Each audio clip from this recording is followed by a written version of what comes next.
And I think we're live, Frances. Hi, Maeve. Good afternoon, Frances. Oh God, it is afternoon, isn't it? Or at least an It's hour. just, it's lovely to see you. And you, Maeve. You do my soul good. Back at you. How are you? Good, good. Excited about today and about being live and helping anybody out there who has any questions on mental health. And I can see people are coming in into the background straight away. So hello, everybody. We'll just give everybody a few more minutes to come on live. Michelle has joined us. Hello, Michelle. Nice to see you. And we're getting hearts. We even have love hearts coming in. I feel like one of the Great. influencers, Frances. And Yes. Vicky has joined us and she says, lovely to see you both. And she's missed us too. And Lisa's here. Hello, Lisa. She says, hello, gorgeous pair. Ah, it's lovely to come on and see. Well, I can't see them, but I can hear that they're there, and that's lovely. And Judy's arrived. Hello, Judy. She says hello. So, and even though we have never met any of you guys, that we still feel that we know you all. Yeah, true. Judy wants to see pictures of babies and puppies. Oh, yeah. Get that in. Get that request in. Good and early. Yeah. So for all of you who've joined in the background that you haven't been with us before, Frances and I have been going live for Frances nearly a year now, Wow. helping to open up a discussion around mental health that in a relaxed way, in a user-friendly way. Is that a right way of saying it, Frances? I hope we're user friendly. Are we? I hope so. And we get questions in the background when we're not live, and then we have people that have also brought questions to the live forum. And we're grateful to all our co-presenters. I think is a good way of talking about Michelle and Vicky Yeah. and Judy and Lisa. All our co-presenters who have shown great courage to ask questions around mental health or share issues that have been bothering them. Mm-hmm. That's a nice way of describing them, because that's what they are. Yeah. Because people would get bored of us, Frances, just talking about Oh, babies and puppies. yeah. And it's Michelle, and it's Vicky, it's Lisa, it's Judy, it's Eileen that you bring texture and depth to our little show. Without you guys, actually, we wouldn't have anything to talk about, No, apart from puppies and babies. because it wouldn't be like you and I to talk to each other. Sure wouldn't. So, how have you been, Frances? It's been 2 weeks since our last confession. Is it 2 weeks? God, it seems longer. Maybe it's longer. 3 weeks. You're right. Is it 3 weeks? Yeah. Yeah. How have I been? I've been okay. I have to say, springtime is probably, it just gets me very excited. I love to see the bright evenings. I love to see the bright mornings. I mean, if there's sunshine thrown into the mix, that's just amazing. Like, it doesn't have to be warm. We're not expecting tropical weather ever in Ireland, but it's just that crisp air, that brightness. To me, it signifies space. And I feel like I can breathe. I did feel, you know, um, after Christmas, and especially when we didn't go back to school, I just felt like at times I struggled to breathe because it was dark, and Yeah, just a bit. I think we'd reached a point where, oh my God, this is exhausting. I feel a little burnt out. So yeah, I'm really excited about springtime. And you're going back to school on Monday? I am. I mean, it's a phased reopening, so I won't be in all of the time. But yes, I am going back to school on Monday, which is really exciting. And I was actually in there yesterday. And it was really, really sunny when I went in, and it was just lovely to see the grounds of the school and the trees. And there's a lot of greenery in our school. We're lucky to have that. And the space, or not the, sorry, don't know where that came from. The people. I met a few people. Now, not many. There weren't many in there, but it was just so lovely to see them and talk to them face to face, and not, we'd have a few meetings and you'd see people on the screen. But yeah, it was lovely. So very exciting. I was talking with my brother and his daughters, and while one is looking forward to going back, the other one would rather be homeschooled. Yeah. There'll be a bit of everything, won't there? There'll be a mixture of everything. I feel very excited, and different to maybe going back in August, because I was while I was excited, I was a bit tentative about it. But now I'm just dying to get back in there. Anybody else going back to school or sending kids back to school? How are you all feeling about that?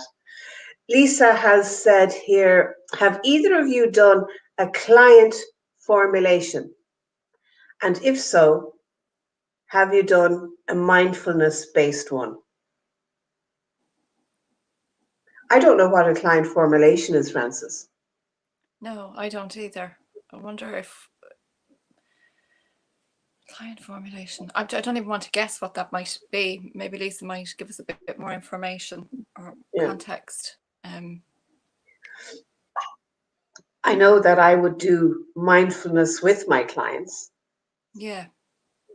Part of our training was experiential, which then allowed us to be able to sit with others and bring them through guided meditations of different kinds. So mindfulness being one of those, Lisa. So I would do mindfulness-based meditations with clients during a session, if that's what you mean. I think you do the same thing as well, Frances, don't you? Yeah. Are you Googling what it is? I know. I am actually. So Vicky also wants to see your puppy. Oh, Vicky, I will send some photographs after the live, because we can't seem to post them during the live, but I can post them afterwards. She's got so big, it's unbelievable. And her teeth have got so sharp. She's now, how old is Cian now? Cian is 6.5 months. Oh my God. And our puppy is 16 weeks. Wow. 16 weeks. That's, how long do you have her? Since January, the 4th of January. Okay. Can you believe, like, it's March on Monday? I know. So Carla has come in. Hi, Carla. And she says that a case formulation, case conceptualization can be thought of as a way of helping a client to understand what their difficulties are, where they originate, and what keeps them going. Case formulation. Is that not what therapy is? Identifying patterns and behaviors and thought processes and that kind of thing. Okay, so we do that, but we don't have that name for it. Is that it? So Lisa's saying, like, the clients tell you their problems, and so you summarize their problems, causes, factors maintained their problems, factors that may facilitate change, and interventions for the client. Okay. So that's by client formulation. And Lisa, would that happen in the first session, or does that happen in a review, or I'm not sure. I'm not sure. What do you think by that, Frances? Well, I think we do those things. Mm. I think all those things are weaved into therapy. I just don't think we would necessarily call it that. So maybe it's our training. So what I googled, the first thing that came up when I googled it was CBT, something around CBT. So it might be a bit more structured,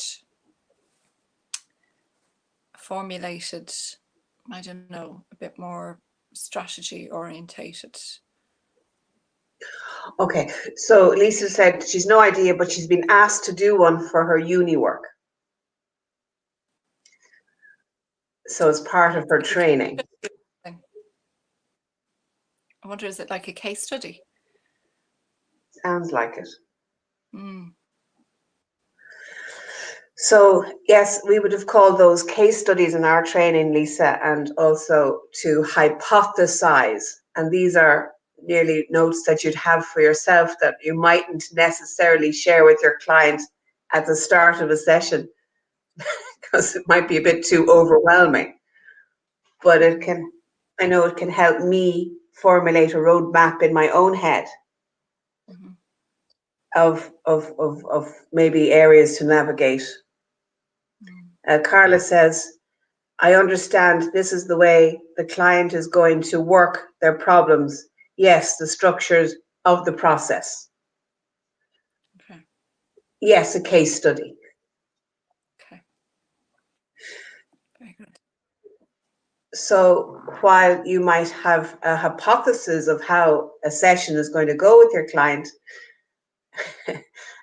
I always think to myself, don't hold on too tightly to this, because first and foremost, we're client-led, yes. not therapist-led. No.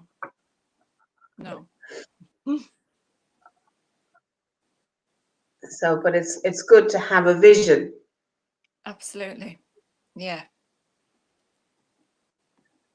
And I think if it's college work, well, then it's definitely your teachers wanting to know that you're capable of creating a vision. Absolutely. For a potential client. Mm-hmm. Interesting. Yeah. You learn something. I learn something new every day, Frances. Every day is a school day.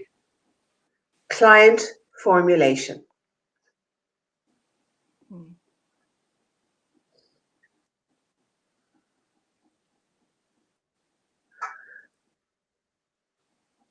Is that an awkward silence that we've just had?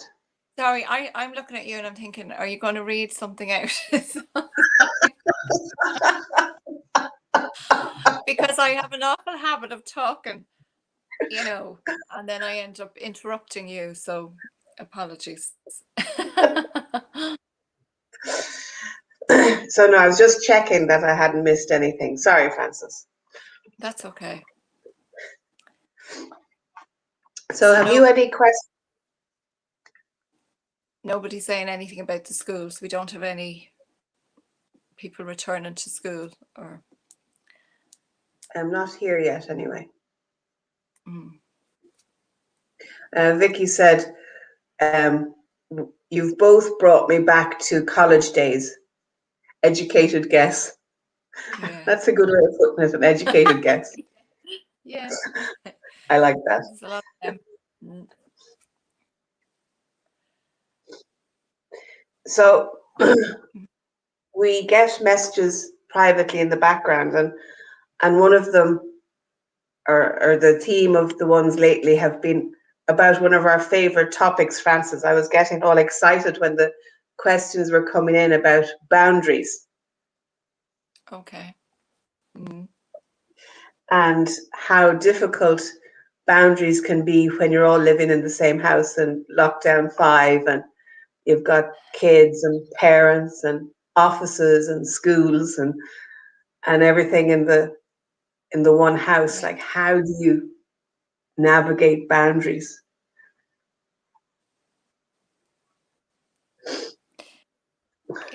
It's a real problem. It's a real issue for people at the moment. And I think for me, it was the darkness and the weather that wasn't good. It kept people, because I was thinking, why is this one more difficult? Now, I think it's accumulative because, I posted an article. Well, actually, I'd read a few people. I saw a few people had posted it, and I read it, and then I posted it, and it was about, initially when this started, we go into that trauma response, and the adrenaline is high. Now that's supposed to dip after a while, and it didn't. So it's really exhausting, and it does cause burnout. So I think that was a huge factor. And then the fact for me that it was winter, and I didn't feel like I had space. The last time, when you and I were talking, there was, I was in and out of the garden. I mean, the back door was open a lot. It was different this time. Everybody had to be indoors. Yeah. Yeah. And I think that physically, when we're in each other's space all the time, it takes a toll. And I think that's what I was saying to people that were writing about, finding it difficult to have boundaries. Mm-hmm. Mm-hmm. And find it difficult to hold them, and then all the emotions that come up with the blurring of boundaries. Yes. But I think the main thing is the whole idea is about being gentle with yourself. Yeah. It's not easy. No. It's understandable that it's happening. So Lisa says she's been attending a mental health day hospital. Oh, sorry, me and my lovely reading. I've been attending a mental health day hospital sessions on managing strong emotions. It's been very useful. One of which doing the opposite to the urge you have. Wow. So can you let us know, Lisa, what urge did you have and what was the opposite to it and how it worked for you? I would know about the principle of flipping something on its head. So if you think of something bad, that you think of the opposite. Okay. So we'll wait for Lisa to clarify that. But that's a good thing, to how can I flip this? And how did that go for you, Maeve? Well, it's lovely to have it. It's lovely so if I think, of something, let's see now, what did I use it for? I'm trying to think of an actual practical thing. But I can't focus actually here because there's more messages coming in. Okay. So if I am feeling upset about the bad weather that we've been having, and I try and flip it and say, it's only weather. How can I dress to be in it? Especially now that I have to go out with a little puppy. Yes. Yeah. Or so I kind of go, okay, don't get caught in on that negative vibe of, oh, Jesus, the weather's awful. Okay, what can I wear to help me be out in this rain with this beautiful puppy? Okay. offering yourself support in a way. Yeah, flipping the energy of it, and it's much lighter. I find it much lighter when I do that. Michelle is saying that we've started to roll out the vaccines at work, and there's an awful lot of work involved. And I find it very difficult to switch off when I go home. I'm very anxious, nearly manic at times. It's hard for me to sit still and relax. Any advice? So, breathing. It sounds very lame, but the simple breathing out for longer than you breathe in. They've seen it on these functional MRIs. It calms the sympathetic nervous system. That's one of my go-tos. Have you got a go-to, Frances? Well, it's just that I did something like this with clients just recently, and I suppose when we're anxious, and when she mentions manic, I suppose my sense is that it's very heady, that possibly there's a lot of overthinking, so that she's up in her head quite a bit. I'm only checking that, but that's my sense when I hear the words. And I suppose in a way to check in with the body. So what kind of sensations is she aware of in the body? And even if she was to draw that, so imagine herself when it's happening. I don't know whether it's when she's lying down trying to go asleep, or if she's trying to just relax at home, but if she could draw what she thinks she looks like, if she became somebody that just walked into the room and saw her, what would she see? And what are the areas in the body that she feels are activated? And just, attend to each of those areas in the body. Say, okay, what's happening? What's happening there? So it just brings us out of our head and out of the thoughts. So putting the story aside, I suppose, if you like, putting the words and the scenario aside, and just attending to what's happening in the here and now. Because 9 times out of 10, Maeve, you'll know this, is that it's not so much about the story that's happening right now, it's the response in the body. Yeah. The body is responding, or the nervous system, we're responding to the stimuli, if you like. Yeah. And the stimuli has her manic and she can't relax. No. So moving away from it. I don't know if that'll help, Michelle. Lisa's saying how she flipped things that she learned in her course. For example, having depressed feelings. So the urge is to stay in bed, not to do anything. So instead, you force yourself to get up and you do something. And it does help. Staying in bed, you feel worse. But if you do something, you have achieved. Yes, Lisa. And even making the bed when you get out of it. The little things.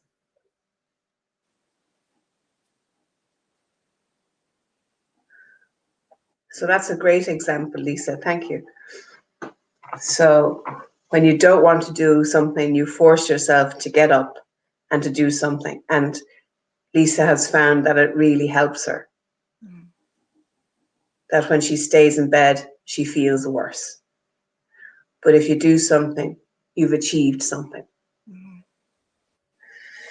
And Vicky's here. Would a migraine be caused by stress and overthinking? I had one the last 3 days. I feel like my head will explode.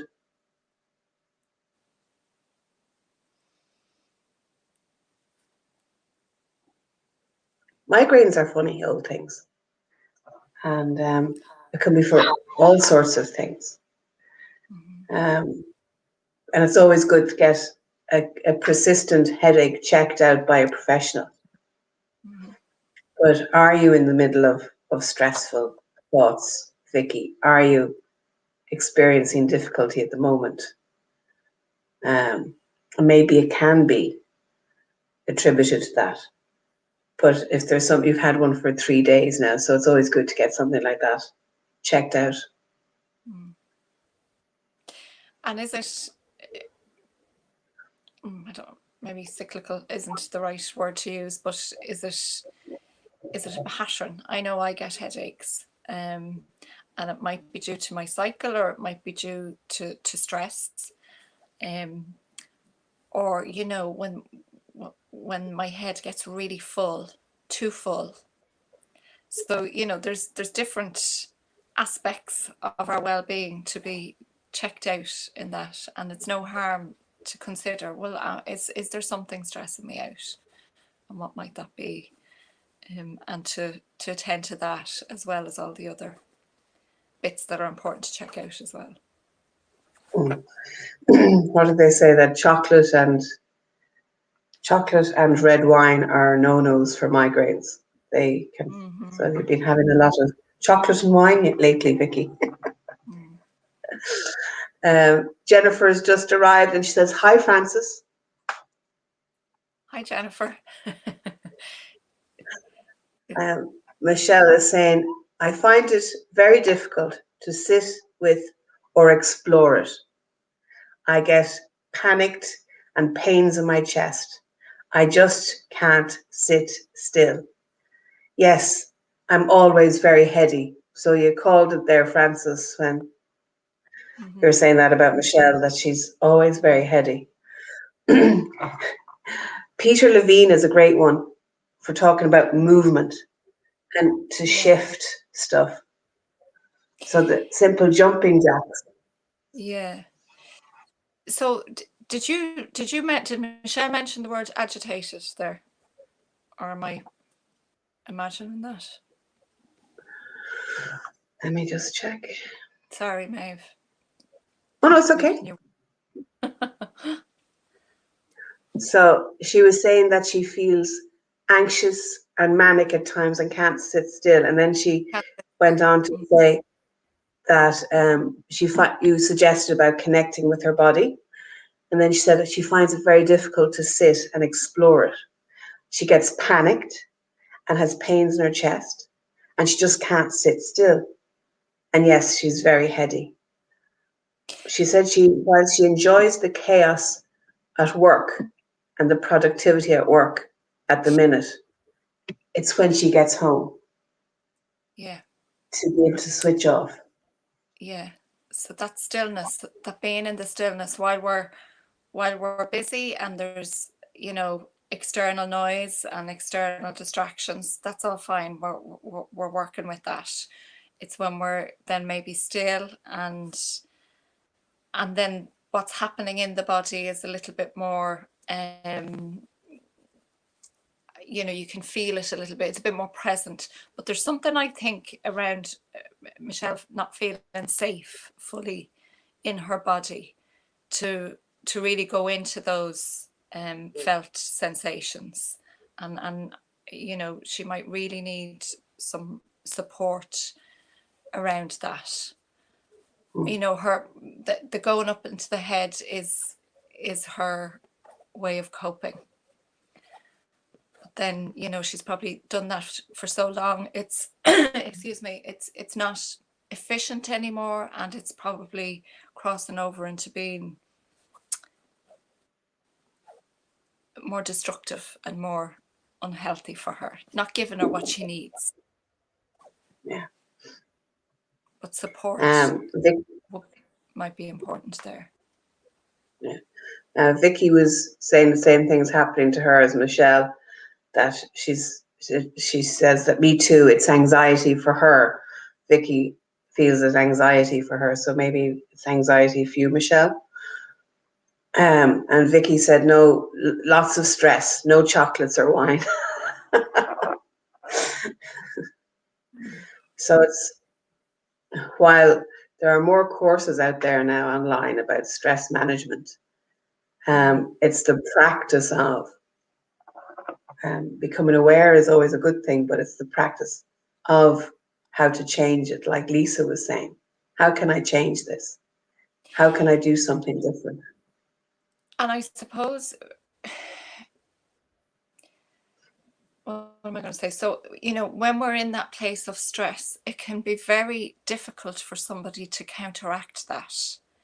So, laying down the practices when we're not stressed. So, we become more familiar with, okay, this is what's good for me. This is going to be supportive of me when we're not in that place of distress. Does that make sense? Rather than going into it saying, oh yeah, this is what I'm supposed to do, when I'm up here and, manic and feeling like I'm hovering over myself, because we don't feel safe then. So, practicing those, whatever it is, whether it's meditation or mindfulness or whatever, exercising, coloring, whatever it is that we do, to do those things when we are relaxed and lay that foundation, rather than just, like somebody like me that, I'd be looking for candles, when the power goes out, rather than knowing exactly where they are and having them to hand. It's probably a really bad example, but you get the idea. Yeah. So that it's almost like we want to switch to be able to just switch off from the anxiety into the relaxed, but it's a process. Yeah. And I don't think, as you know, like there's nothing that switches. We might switch into the very quickly into the distress, but we don't tend to switch back very quick. It's a movement, more than a switching. It's a progression. So yeah, it's really about laying the foundations of support and becoming so familiar with them that movement just becomes a little bit more flowy, as opposed to, that you're fighting with yourself. Yeah. So I don't know if that makes sense for you, Michelle and Vicky. Jennifer was saying that I suppose thoughts can get the better of us when we are Yes. quiet. I've always been more stressed and anxious when I'm more idle. Yeah, that's totally it. Judy's saying that she's finding doing a gratitude journal has helped her a lot during lockdown for her mental health. And it makes it so much easier to relax and focus on all the good. Well, I was thinking of your gratitude practices, Maeve, when you were talking about flipping, because you're being really choiceful about what you put energy into, you know. You're saying, right, well, I'm not going to stay over in this place. I'm going to move over to this place and be in this energy. And that takes, there's a choice in that. Yeah. Yesterday's challenge was from the book, The Magic, that I was doing the challenge with. Yesterday's one was about changing mistakes into, I can't remember the heading, I don't have the book with me, but it was to think of a mistake that you made and then to think of 10 things that came good from this mistake. So Rhonda used the mistake of speeding. And so she says 10 things that she's grateful for about the police stopping her. I am grateful that the police stopped me because I was putting myself and others' lives at risk. I was grateful the police stopped me because I wasn't really concentrating. And so she went on for 10 things. I'm grateful the police stopped me because then I noticed one of my wheels weren't good. Okay. So she flipped, the mistake of driving too fast and getting pulled over by the cops and getting a ticket, and she picked 10 things that were good from her mistake. Yeah, the gratitude thing And is so Vicky was saying, yeah, try reading the magic book, walking and music headphones. They're good things, Vicky. Yeah, they certainly have helped me as well, and Judy. Jennifer says, I read about something like this recently. They used the word momentum, trying to take advantage of the times when momentum is low so that we don't try to change when we're already down the rabbit hole. Yeah. Yes. It's good preparation, I suppose. It's good, good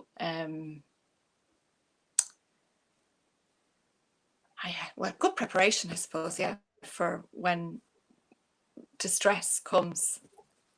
Yeah, like you said, Frances, laying the foundation. Laying the foundations, yeah. So setting up a practice that then can become our default mode as opposed to the fight or flight. I loved when Mary talked about that, when we flip our lids and the poor old amygdala is running the show. Yeah. So for sure. before when you're down the rabbit hole, it's much more difficult to get out of it. And I suppose the wonderful thing is that every time we do this, so laying the foundations, that just isn't, they're just not words. What actually happens is that the brain is starting to recognize what we're doing. So it will rewire differently. So we're less likely to come in at that distress with the same level of intensity if we've already done the background work. Yeah. So important and so amazing that we have that ability. Yeah, I've even noticed it for myself. That I notice when I've gone into anxiety quicker than what I used to. I can spot it sooner. I gotta go, oh, look what's happening to me here. Yeah. Okay. So that in itself, I kind of, before I'm in it, before I'm completely consumed with it, I can kind of step sideways a bit and do my coloring or something else. So I noticed from myself laying my own foundations has allowed me to see anxiety coming quicker so that I can do something about it then. Yeah. Well, you get so more totally aware and more in tune with yourself when we really, really listen. We're not encouraged to listen to ourselves enough. Yeah.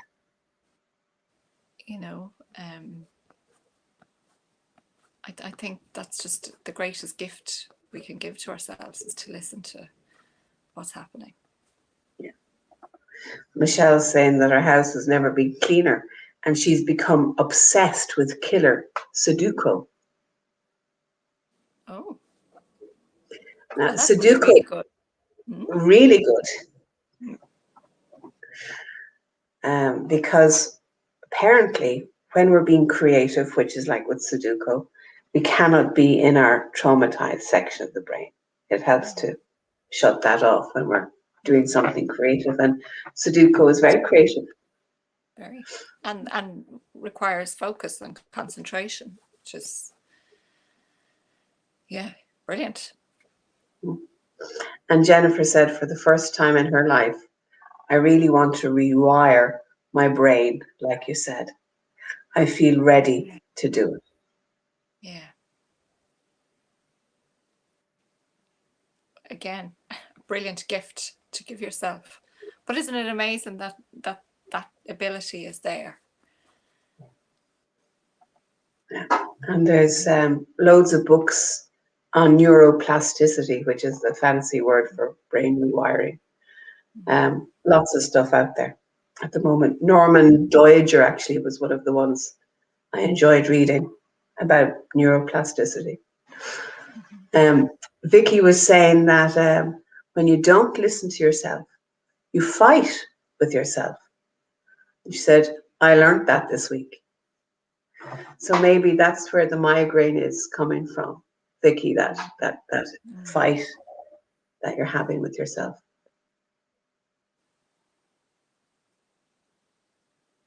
For sure.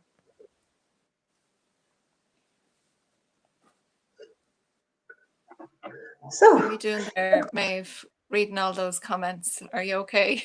You I'm get doing all good. the hard work. It certainly takes me out of my comfort zone, Frances, because, with my dyslexia, I'm always kind of mindful that it doesn't make sense when I read it out. But I'm taking the risk and doing it anyway. You do it so well. Oh, thank you. Thank you. So I'm just looking at the time. How are we doing? Have we 40, rambled 41 minutes. enough? Yeah. So I'm just looking here at the time. So how is everybody after that? Oh, Lisa said we're doing an amazing job. Thank you, Lisa. Oh, only for you guys, I think we'd have lots of awkward silences going, well, what do we do next? So thank you, Lisa, for sharing the tips that you've discovered that work well for you, which is great. Joan has joined us and she says, thank you very much. Vicky says, we both made her week. Oh, thank you. Thank you, Vicky. And I think that's why we started, Frances, wasn't it? Way back then. To make people's weeks, for sure. To support people in the middle of a pandemic. Yes. Making people's weeks is an added bonus. Yeah. Oh, well, yeah, no, it's wonderful. But yeah, no, that's we started because, well, I suppose we were just open to what it was going to be, weren't we? We thought we'll just be here and see what happens. And look at all this lovely stuff that happened. Yeah. Yeah. It is lovely. And thank you all as well for making my week as well. And mine. So, yeah. Yeah. And so maybe we can come again live someday soon, Frances. We'll have a chat after when we go off live and what date suits with diaries. Now that you're back to school. I think this day and in around this time seems to be good because the last few lives that we've done have been very interactive. People have been really good and come on and shared. I've really enjoyed it. So would it be next week or the week after? What suits you? Probably, yeah. But 12 or 1 in around, like I can do earlier, but I know you had commitments today as well. Meeting so this morning. Yeah. So okay. But we'll post it on and we'll be back in 2 weeks' time for more questions, and you can still leave comments even after the live and we will get back to you. And if there's any more questions that you have for us that we can share and support each other, I suppose. Even just here with Michelle sharing how she felt, Vicky was able to identify with it. Lisa sharing the tools that she's used to help her with her depression. Judy sharing how the book The Magic has helped her be more focused on the positives. And everyone that's, taken the risk to share with us has really makes this place a nice place of support. Think of the rewiring that's happening at the moment, Maeve. It's deadly. Deadly. I love that. Deadly. That's a real Dublin saying, isn't it? Deadly. Yeah, well, yeah, I think so. So we'll see you all in 2 weeks' time. Thanks again for everybody. Michelle says, love you too. You definitely made my week. We got claps from Jennifer. Lisa says, love you both. And everybody's saying thank you. So thank you, everybody. And we'll see you in 2 weeks' time. Bye. Bye-bye. Thank you. Bye-bye.